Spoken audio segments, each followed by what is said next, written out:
Okay, greetings everyone. Welcome to Gerard Black and Philippines with the Truth. I want to welcome you to my channel, all my subscribers, peaches, triggers, lovers, haters, commenters, each and every one of you. I want to welcome you to my channel. You know, it's funny because I don't normally watch other people's, other blogs, but I think I'm going to. And the ones that catches my eye when they're talking about the Philippines is when they are doing something and the thumbnail has these gorgeous Filipino girls on it. You know, how where to meet rich Filipino girls, or something like this, and a beautiful Filipino girl.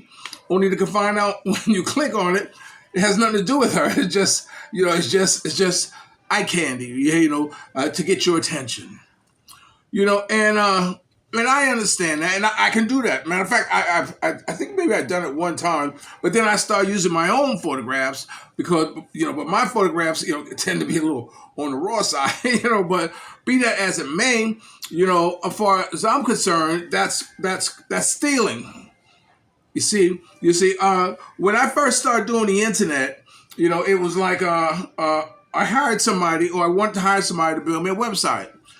And so he's showing me how the website, and I asked him, "Do you have a website?" He said, "Yes." I said, "Can I see it?"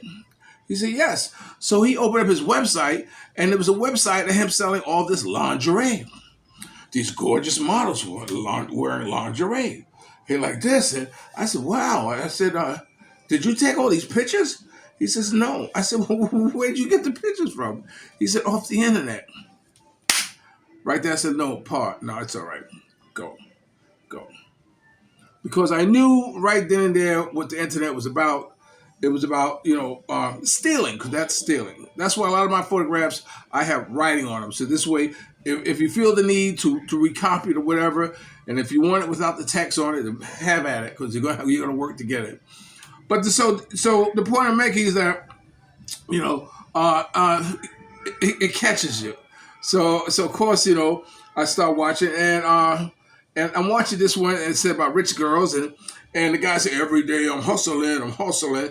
Now I know of the song, I know it's from Hustle and Flow, but the brother had like, "Oh, every day I'm hustling, I'm hustling." And I'm thinking, who's this brother from another mother type of brother?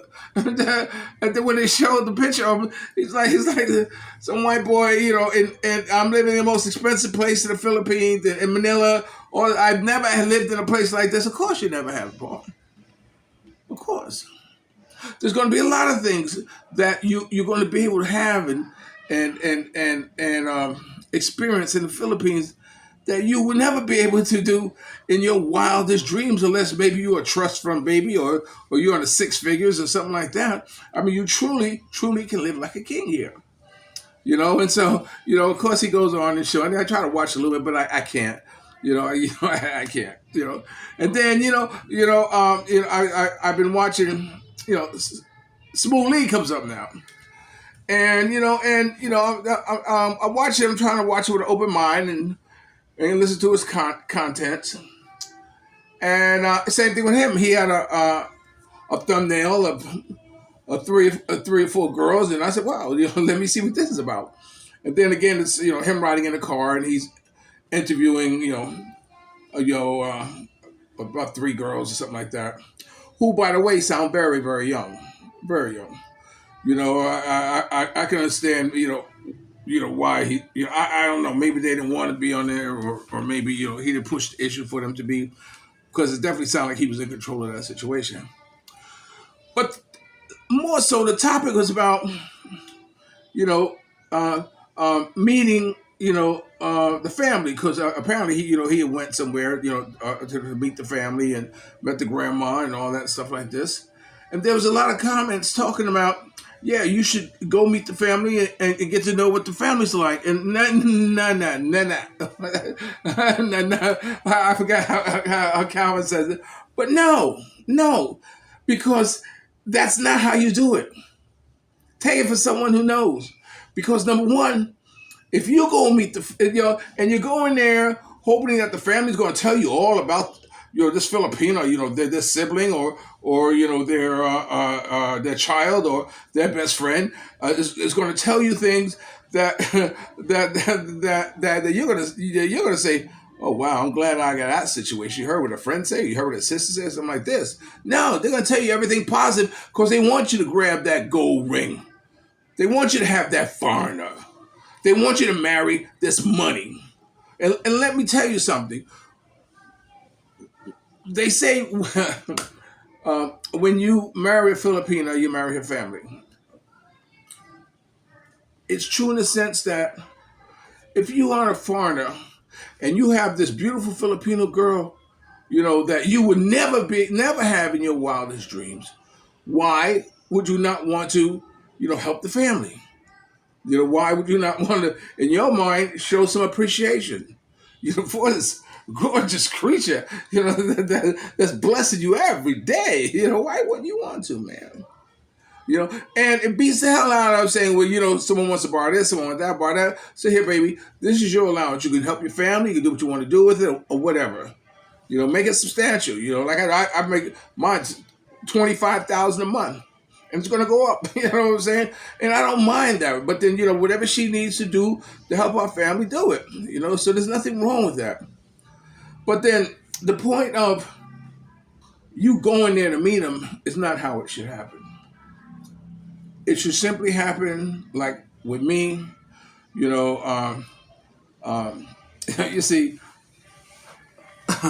I'm definitely from a different kind of cloth than a lot of you cats are. It's like, oh no, whoever wants to meet me from your family, tell your family to come here and meet me. I'm not going there, to be like a pheasant under glass and just sit there and listen to them yabba dabba what all around me and not know what the hell I'm saying, because chances are a lot of them don't speak English. So when you talk about going to meet their family or go meet the parents or go meet the grandparents, they don't speak English, bro. They don't. And you're lucky she has over an 8th grade education that's legit, because she might lie to you and tell you she's in college. You know what I'm saying? Got 2 years to go. Something like that. What are you going to do? If you're coming here for the Philippines to find love, forget it. Forget it. Nah. Nah. You come here to find a companion. You understand? And if it works out and love develops and then that's love is a very beautiful thing, man. But you don't come here, expecting to be in love with some girl you know nothing about, don't know anything about.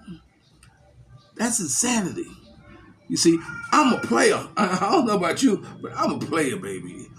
I'm not gonna get worked. You know what I'm saying? I know how I'm gonna get mines, and I know how to handle mines. Some of you come here and get taken and be mad, and some of you come in for 2 weeks and knock someone up and leave and all that stuff and go back and beat your chest. Be it as it may, man. Let me tell you, you have them come meet you, and you listen. And you listen. When I listened to my girlfriend's sister, and she said to her, I'm going to blackmail you, I paid it no attention. I didn't let her know I heard it. I knew that she had some secret that I know eventually I will find out about. But in the meantime, I'm going to enjoy this high. I'm going to enjoy this ride. Nothing going to hold me down. Oh, got to keep on grooving. She did. I found out. And you know, um, it broke up, but it was okay though. I found out she was married, and it's against the law to be with a married woman and all that stuff like that. Whatever. Let me put in the whole story. Um, I used to like to walk. We used to like to walk at 3, 4 in the morning in Cebu, and it was this skywalk that had steps, and I used to like to sit on the steps and watch the traffic go by. So this is one morning that we were sitting there, and we were just lounging, and I caught her off guard to where I asked her, I said, "Do you remember when I first met your sister? And she said she was going to blackmail you. What was that all about?" And she like kind of like looked at me wild-eyed, and she took a breath and she said, "I'm married and I have 2 children." Keep it in mind, she told me she wasn't married, she had no children. Keep it in mind that she had stretch marks from her stomach all the way to the back. I knew she had children, but I figured if you want me to be dumb enough, if you want to think I'm dumb enough not to know that you've had children before, so be it. Like I said, I'm gonna ride this to the ground. So that's when she told me the truth. See, the truth will come out, you know. So I just want to finish that story about the blackmail. Let's get back to the video. And that's why we couldn't get married, because she couldn't get her paperwork together, and I couldn't figure out why. And then that was the reason why, she couldn't get the right documentation. So anyway, my advice to you, as far as getting to know a girl or getting to know all about the girl, is to be with the girl. You know, if you want to know the most important thing about a girl that will help you out, is that when you meet her, she's working. She's working on a job. She got a 9 to 5. She got responsibilities. She's taking care of her business. So that's the kind of woman you want in your life. You don't want someone who you just. I mean, God bless you. Don't get me wrong. I know some good relationships that worked out fine over the internet. God bless them. There's an exception to every rule. But I come to find out, if I see a girl I like and she's working, I come by and I talk to her. I'll talk to her. She may not like me at first, but before long, she's gonna be madly in love with me, and because that's the one I chose. You know, so that's my suggestion to you: find a girl that's working. That'll tell you more than anything her family can tell you. All right. This is Gerard, Black in the Philippines, with the truth. Remember, dreams are nothing more than plans of waiting. Action never disrespect the Hollywood pulls them up. And sometimes you're the only one to see your vision. And the best revenge of life is to live good. I'm living good today. Hope you will too. If you're lucky enough to have a woman like Ollie Woodson, formerly singing the Temptation One song, treat her like a lady. And ladies, if you're lucky enough to have a good man like me, make him feel like a king and never say no. I'll talk to you later. Peace.